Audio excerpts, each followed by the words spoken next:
소망교회를 심호하셨던 김지철 목사님은 내가 만난 예수라고 하는 그의 책에서 한국 사람들이 앓고 있는 심리적인 질병 두 가지를 이렇게 이야기합니다. 하나는 조급증이고 하나는 화병이다.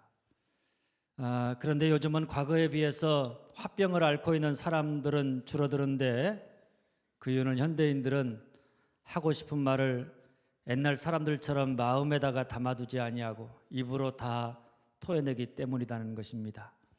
그러다 보니까 화병은 줄어들었지만은 반대로 조급증이 생겨서 쉽게 분노가 많아지고 다툼이 많아졌습니다. 그래서 오늘 우리 사회를 일컬어서 분노사회라 이렇게 이야기하기도 합니다. 여러분이 잘 아시는 것처럼 이런 조급증의 문제는 기다림이 없다는 것입니다. 사람을 기다려줄 줄 모르고 상황을 기다릴 줄 모릅니다. 그래서 사람이 자기 마음에 들지 않고 기대에 못 미치거나 일이 빨리 진행되지 않거나 잘못되어지는 것 같으면 그것을 참지 못해서 쉽게 분노하고 판단하고 정죄해서 관계가 깨어지고 일을 그르칠 때가 많이 있습니다. 조금도 기다리지 못하기 때문입니다. 그러나 기다림이 없다, 거기에는 더 이상 인생의 아름다운 모습도 더 이상 희망은 없는 것입니다. 기다림이 있다는 것은 곧 희망이 있음을 이야기하고, 희망이 있는 사람은 어떤 어려움과 고난 속에서도 모든 것을 견디어내고 결국에 희망의 꽃을 피우게 되는 것입니다. 빅터 프랭클린은 독일 나치아의 유대인 수용소에서의 경험을 바탕으로 의미요법을 발표한 심리학자입니다. 그가 수용소에서 겪은 일입니다. 1943년 독일의 패전이 가까웠을 때 아우슈비츠 수용소에 갇혀있던 많은 사람들은 그저 너무나 힘들고 너무나 지쳐서 성탄절을 맞이하게 되면서 간절히 소망했습니다. 이번 성탄절만은 전쟁이 끝나고 집으로 돌아가서 집에서 성탄절을 보낼 수 있으면 좋겠다. 그런데 성탄절이 지나고 1944년 새해가 밝아왔지만은 감옥에는 아무런 변화도 일어나지 않았습니다. 그래서 감옥에 갇혀있던 많은 사람들이 더 이상 기다리지 못하고 결국에 수용소에서 죽었습니다.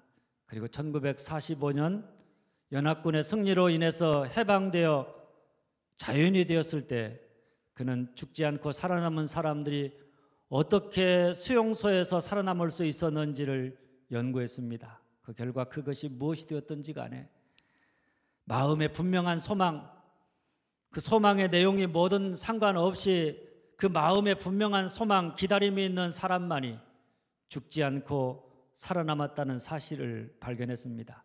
그래서 그는 이렇게 말합니다. 사람은 무엇으로 사는가? 사람은 먹는 것으로 사는 것이 아니라 오직 희망으로 산다. 기다림으로 산다.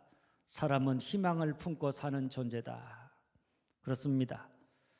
사람은 기다림으로 산다고 해도 과언이 아닙니다. 우리의 삶의 대부분을 우리가 다 기다리면서 살아갑니다. 사람을 기다리기도 하고 내가 행한 일의 결과를 기다리기도 하고 또 다른 사람들의 변화를 기다리기도 하고 우리의 삶의 거의 대부분이, 그래서 조사의 결과에 따르면 94%가 우리가 시간을 기다리며 산다고 이야기합니다.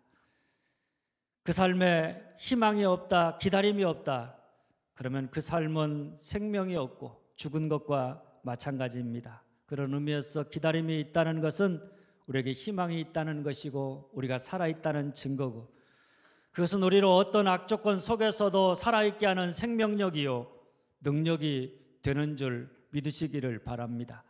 그래서 제가 오늘 설교 제목을 뭐라고 정했는가 하면 한번 따라서 합니다. 기다림이 축복입니다. 기다림이 축복입니다. 내 삶에 기다림이 있다, 내가 기다리면서 살아간다, 그 자체가 우리가 처한 상황이 어떠하든지 간에 그것과 상관없이 오늘 우리를 살게 하는 힘이요 희망이요 축복이라는 이야기입니다. 오늘 성경은 기다림이 곧 축복임을 보여주는 한 사람을 소개합니다. 그런 예루살렘에 사는 시몬이라고 하는 사람입니다. 성경은 그에 대해서 아주 간단하게 이렇게 소개합니다. 이스라엘의 위로를 기다리는 자다. 그가 세상적으로 어떤 사람이냐? 거기에 관심이 없습니다. 거기에 대해서 일체 말하고 있지 않습니다. 그저 딱 한마디, 그는 기다리는 사람이다, 이렇게 소개합니다. 사실 그 당시 이스라엘은 정치적으로 나라를 잃고 로마의 식민지하에서 착취와 억압을 당하고 있었습니다. 영적으로도 말라기 선지자 이후에 400년 동안 선지자가 없는 하나님의 침묵과 어둠의 시대 속에 살아가고 있었습니다. 물론 이스라엘의 독립을 위한 운동이 있었지만은 그것도 다 실패했습니다. 그래서 그들은 짙은 어둠과 절망 속에서 이제는 자기들을 구원해 줄 메시아가 오기만을 기대했습니다. 그런데 그들이 아무리 기다려도 메시아가 오시지 않자 그 당시 많은 사람들이 이스라엘의 위로, 곧 이스라엘을 로마에서 구원할 메시아를 기다리다 지쳐서 점점 포기하고 있었습니다. 그런데 오늘 시므온은 이스라엘의 위로를 기다리는 사람이다. 그는 세상이 다 절망 속에서, 어둠 속에서 이제는 모든 것이 다 끝났다고 더 이상 희망을 노래하지 않아도 그 어둠 속에서 희망을 포기하지 아니하고 더욱 간절함으로 이스라엘의 위로, 곧 메시아를 기다리는 사람이라, 이런 이야기입니다. 할렐루야. 그런데 놀라운 것은 그런 그의 기다림이 결국 어떻게 되었느냐? 30절은 이렇게 말합니다. 내 눈이 주의 구원을 보았사오니, 내 눈이 주의 구원을 보았다. 이스라엘의 위로를 기다리던 그가 결국엔 내 눈이 주의 구원을 보았다. 그 기다림이 현실이 되었다. 이런 이야기입니다. 이스라엘의 위로, 곧 구주로 오시는 예수 그리스도를 만났습니다. 그리고 그 기쁨을 주체할 수 없어서 아기 예수를 안고 하나님을 찬송하고 감사하면서 모든 사람들에게 구주 예수를 증거했습니다. 저는 오늘 대강절 네 번째 주일을 맞이하는 여러분들에게도 시므온처럼 주의 성탄과 다시 오실 주님을 기다리는 기다림 속에서 내 눈이 주의 구원을 보았사오니, 이 땅에 육신의 몸을 입고 이 땅에 오신 예수 그리스도 안에서 하나님의 구원하심을 경험하고 그 구원의 기쁨을 찬양하고 감사하면서 증거하며 살아가는 여러분들이 되어질 수 있기를 간절히 소망합니다. 제가 이 말씀을 준비하면서 시몬이라고 하는 사람을 묵상하다가 참 부끄러운 마음이 들었습니다. 말씀을 묵상하며 기도하는 중에 주님이 저에게 이렇게 물으시는 것만 같았습니다. 너는 성탄절이 다가오는데 정말 시므온처럼 어두운 이 세상의 빛으로 오는 나를 기다리고 있느냐? 저는 어느새 목회자로서 습관적으로 대강절을 보내면서 하나하나 대강절 말씀을 준비하며 설교하고 있지만 정작 내 마음에 이스라엘의 위로, 나를 구원하신 예수 그리스도, 그분을 내가 간절한 마음으로 기다리고 있지 않는 제 모습을 보고 깜짝 놀랐습니다. 다시 오실 그리스도로 말미암아서 내 삶이 어둠에서 벗어나 빛 가운데, 부끄러움에서 벗어나 영광된 삶으로 나아가기를 간절히 사모하면서 주님을 기다리고 있지 않는 제 모습을 보고 깜짝 놀랐습니다. 그리고 시므온 앞에서 참으로 부끄러웠습니다. 우리가 기다려야 하는 것은 성탄절 날이 아닙니다. 이스라엘의 위로, 곧 우리를 어둠에서 구원할 예수 그리스도, 우리를 어두운 이 세상에 하나님의 빛이 되고 영광이 되는 삶을 살게 하는 다시 오실 그리스도, 우리가 그분을 맞이할, 그래서 그분으로 말미암아서 오늘 내 삶에 어둠에서 빛으로, 절망에서 희망으로, 실패해서 영광으로 나아가기를 소망해야 하는 줄 믿으시기를 바랍니다. 이스라엘 성지 순례를 가면 순례자들이 반드시 들리는 것 중에 하나가 통곡의 벽입니다. 통곡의 벽은 무너진 예루살렘 성전에 남은 한쪽 벽입니다. 그곳에 가면 검은 옷에 머리에 키파를 쓰고 통곡의 벽 앞에서 성경을 읽고 자기 소원을 적어서 벽에다가 꽂아놓고 간절히 그 소원이 이루어지기를 기도하는 유대인들을 만나게 됩니다. 우리 한국 순례객들도 이런 모습들 너무나 많이 봅니다. 그런데 그런 유대인들의 모습을 보고 거기에다가 나도 벽에다가 내 소원을 적어서 꽂아놓고 기도하면 뭔가가 이루어지겠지, 이런 미신적인 생각을 가지고 따라서 행합니다.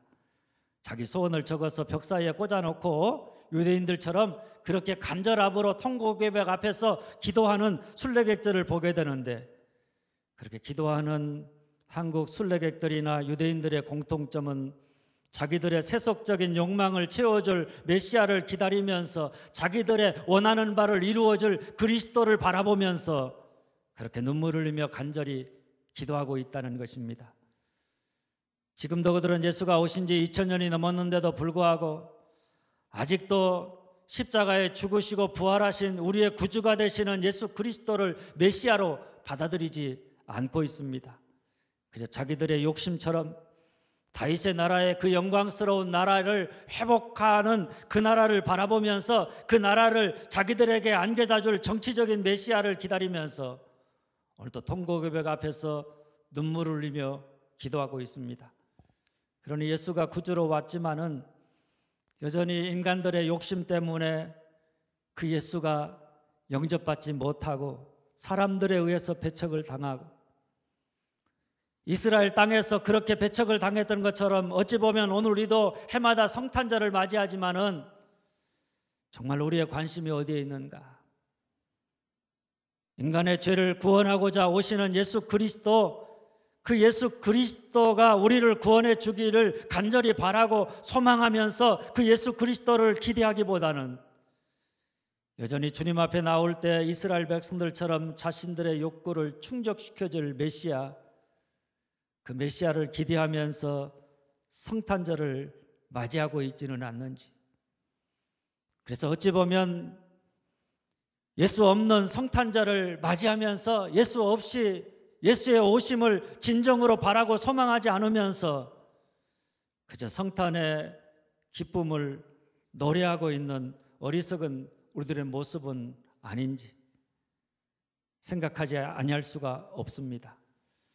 그러면 저는 여러분 모두가 성탄절을 기다리면서 시므온처럼 이스라엘의 위로 곧 우리를 구원하게 오시는 아기 예수를 기쁨으로 영접하고 그분으로 말미암아서 이제는 내가 모든 죄 가운데서 구원받아 해방된 삶을 살아갈 뿐만 아니라 이제는 다시 오실 예수 그리스도를 간절히 기다림으로 이 어두운 세상에 이스라엘의 영광, 곧 하나님의 빛이 되고 하나님의 사랑이 되고 하나님의 영광이 되어 이 어두운 세상을 비추고 밝혀나가는 그런 아름다운 삶을 살아가기를 결단하는 놀라운 축복이 있어지기를 주님의 이름으로 축원합니다. 둘째, 그러려면 우리가 이스라엘의 위로를 기다리되 어떻게 기다려야 하느냐 한번 따라서 합니다. 의롭고 경건하다, 성령이 그 위에 있다, 간절함으로 기다린다. 의롭고 경건하다, 성령이 그 위에 있다, 간절함으로 기다린다.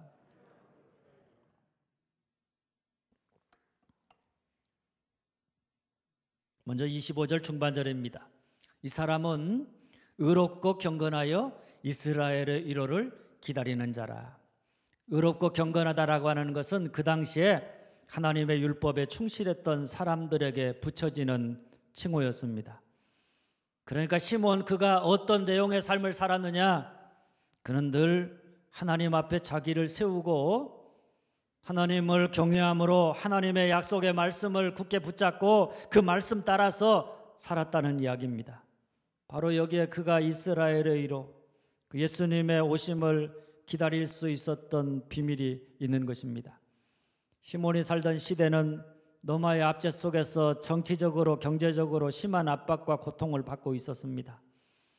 종교 지도자들마저 백성을 섬기지 아니하고 하나님의 뜻을 따라서 백성을 섬기지 아니하고 오히려 그들을 착취했으니 절망과 어둠이 가득한 시대였습니다. 그래서 백성들은 하루속히 이런 절망을 끝내고 희망의 새 시대가 도래하기만을 간절히 기다렸습니다. 이런 기다림 속에 크게 부각되어 나타난 사상이 바로 메시아 사상입니다. 자기들의 힘으로는 이 절망과 어둠의 끈을 끊어버릴 수 없었기에 메시아가 오셔서 자기들을 구원해 주기만을 그저 간절히 바라고 소망했던 것입니다. 그래서 오늘 말씀에도 보면 이스라엘의 위로를 기다린다 이렇게 이야기합니다. 그런데 이사야 35장 10절 말씀입니다. 여호와의 속량함을 받은 자들이 돌아오되 노래하며 시온에 이르러 그들의 머리에 영영한 희락을 띠고 기쁨과 즐거움을 얻으리니 슬픔과 탄식이 사라지리로다. 메시아가 오시면 그로 말미암아서 속량함, 모든 압제와 고통과 모든 그 죄의 쇠사슬 속에서 구원함을 받고 슬픔과 탄식이 사라지고 기쁨과 즐거움을 얻게 될 것이라는 약속의 말씀입니다. 시몬이 절망이 가득한 어두운 세상 속에서도 절망하지 아니하고 끝까지 이스라엘의 위로 곧 메시아의 오심을 통한 구원을 기다릴 수 있었던 것은 선지자들을 통해서 전해진 메시아에 대한 하나님의 약속의 말씀을 굳게 붙잡았기 때문인 줄 믿으시기를 바랍니다. 물론 하나님이 약속하신 그 약속을 이루는 시간과 우리가 기대하는 시간이 다를 수가 있습니다. 그것 때문에 많은 사람들이 처음에는 약속의 말씀을 붙잡고 기다림 속에서 인내하면서 하나님의 영광이 되고 하나님의 빛이 되어 살다가도 끝까지 기다리지 못해서 그래서 약속의 축복을 누리지 못합니다. 그러나 분명한 것은 뭡니까 여러분? 하나님이 약속하셨다면 약속하신 대로 이루신다는 사실입니다. 메시아가 와서 우리를 구원하신다. 그러면 메시아가 오셔서 우리가 주의 구원을 보게 될 것입니다. 부활하시고 승천하신 주님이 세상 끝날에 다시 오신다 그러면 주님은 분명히 다시 오시는 것입니다. 아멘. 그러므로 오늘 우리가 시몬처럼 하나님의 약속의 말씀을 굳게 붙잡고 주의 오심을 기다리는 자가 되어서 결국에 주의 구원을 보고 기뻐하며 찬양하면서 증거하는 자가 되려면 우리도 매일 시몬처럼 의롭고 경건한 삶을 사는 자가 되어야 합니다. 의롭다. 하나님과 늘 바른 관계 속에 살아간다는 것입니다. 경건하다. 늘 하나님 앞에서의 삶을 산다는 것입니다. 그리고 하나님이 뭐라고 말씀하든 그 말씀을 굳게 붙잡고 말씀 따라서 한 걸음 한 걸음 순종하며 살아간다는 것입니다. 의롭고 경건한 자가 되어서 하나님 말씀 붙잡고 살아갈 때 우리에게도 하나님이 주의 구원을 보게 하는 그런 놀라운 축복을 허락해 주실 줄 믿으시기를 바랍니다. 그리고 따라서 합니다. 성령이 그에 있다. 성령이 그에 있다. 25절 27절 말씀입니다. 성령이 그에 계시더라. 성령의 지시를 받았더니 성령의 감동으로 성전에 들어가매. 우리가 시므온처럼 기다림 속에서 육신으로 오신 예수 그리스도 안에서 주의 구원을 보는 자가 되려면 우리가 먼저는 의롭고 경건함으로 주님의 약속의 말씀 굳게 붙잡고 사는 자가 되어야 합니다. 그리고 그 다음에는 성령이 그에 있다. 성령의 지시를 받았다. 성령의 감동으로. 다 뭡니까 여러분?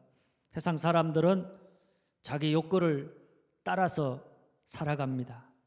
세상 사람들은 자기 욕구를 따라 사는 사람인데 세상 사람들처럼 우리가 자기 욕구를 따라 사는 사람이 아니라 우리가 어떤 상황 속에서도 성령 충만함을 받아서 성령이 우리 위에 떠나지 아니하고 성령의 지시를 받아서 성령의 감동함을 받아서 늘 성령의 인도하심을 따라서 행하는 사람이 되어야 한다는 말씀입니다. 그럴 때 우리가 어떤 어두운 상황 속에서도 기다리는 삶을 살아갈 수 있습니다. 그 기다림 속에서 결국 주의 구원을 보는 놀라운 축복을 누리며 살아갈 수 있는데 그 이유는 다른 데 있는 것이 아닙니다. 성령님이 오신 그 궁극적인 목적은 우리로 하여금 주님을 보게 하는 것입니다. 우리에게 주님을 보게 해서 오직 주님만을 바라보게 해서 우리로 그 주님으로 말미암아서 승리하는 삶을 살아가게 하는 것입니다. 우리가 어디에 있든지 이 땅에 육신의 몸을 입고 오신 예수 그리스도를 보게 하고 언제일지 모르지만은 심판주로 다시 오실 예수 그리스도를 바라보면서 오늘을 살아가도록 우리를 이끌어 가시는 분이 바로 보혜사 성령님이시기 때문입니다. 그리고 그럴 때마다 바로 그 예수 그리스도가 죄와 어둠과 부끄러움 속에 살아가는 우리를 죄악 가운데서 구원해 주실 것이고, 우리의 삶의 어둠에서 벗어나 빛으로 인도하실 것이고, 고통과 부끄러움 속에서 벗어나 주의 영광, 이스라엘 백성의 거룩함을 나타내는 영광으로 나아가게 할 줄 믿으시기를 바랍니다. 독일의 전설처럼 내려오는 이야기가 있습니다. 바바리안 성에 공작이 있었는데 그는 백성을 괴롭히는 포악한 사람이었다고 합니다. 얼마나 그가 못되게 굴었던지 사람들이 그를 두려워했습니다. 그런데 그가 어느 날 사냥을 나갔다가 숲속에서 우연히 예배당을 발견하고 그 안에 들어가 기도했습니다. 그런데 갑자기 예배당 벽에 글씨가 보였는데, 글씨가 보였다 사라지는데 3일인지 석 달인지 3년인지 잘 보이지 않았지만은 그 안에 무서운 심판이 있을 것이다, 이런 내용이었습니다. 왕은 자기의 삶을 되돌아보면서 큰일 났구나, 자기의 죄를 깨닫고 두려움에 내가 3일 후에 심판 앞에 선다고 생각하니까 그 마음의 두려움에 모든 죄악들을 회개하면서 3일만이라도 내가 선한 일에 최선을 다해야 되겠다. 그래서 선한 일에 최선을 다했습니다. 그런데 3일이 지났는데 심판이 오지 않았습니다. 공작은 3일이 아니라 석 달을 내가 잘못 봤나 보다, 이렇게 생각했습니다. 그리고 석 달 동안 가족이나 성 안의 백성들에게 열심히 선을 행하면서 살았습니다. 그런데 석 달이 지났는데도 심판이 오지 않았습니다. 아니 3년인가 보다, 이렇게 생각하고는 다시 3년 동안 가정에서나 백성들을 대할 때마다 선한 일을 행했습니다. 그런데 3년이 지난 다음에 갑자기 나팔 소리가 나더니 왕궁에서 사절단이 공작을 찾아왔습니다. 사연을 들어보니까 악한 공작이 3일, 석 달, 3년이 지나면 심판의 날이 오리라는 생각 때문에 그날을 기다리면서 적극적으로 선을 행하면서 살았더니 이 공작의 소문이 독일 전체에 퍼지게 되어서 왕궁에서 이 공작을 황제로 모시게 되었다는 이야기입니다. 악한 공작을 독일의 황제가 되게 만드는 게 뭐냐? 기다림입니다. 심판의 날을 기다리는 기다림이 그를 바꾸어 놓은 것입니다. 여러분은 우리가 어떤 고난과 어둠과 부끄러움에 있든지 간에 그 속에서 이 땅에 육신의 몸을 입고 오신 예수 그리스도, 다시 오실 예수 그리스도를 바라보면서 주의 오심을 기다린다. 그러면 우리도 시므온처럼 죄악된 세상, 어두운 세상, 부끄러운 세상 속에서 주의 구원을 보고 빛된 우리의 모습, 영광스러운 우리의 모습을 보고 하나님께 찬양과 영광을 돌리게 될 줄 믿으시기를 바랍니다. 그런데 문제는 우리가 성령의 도우심과 인도하심이 없이는 우리 중 어느 누구도 예외 없이 믿노라 하면서도 여전히 죄악 속에 살고 하나님 없는 어둠 속에 살고 하나님의 백성다움을 살지 못해서 부끄러움 속에 살면서도 그 마음의 간절함으로 육신에 몸을 입고 오신 예수 그리스도가 주는 구원을 간절히 바라고 기다리지 않는다는 것입니다.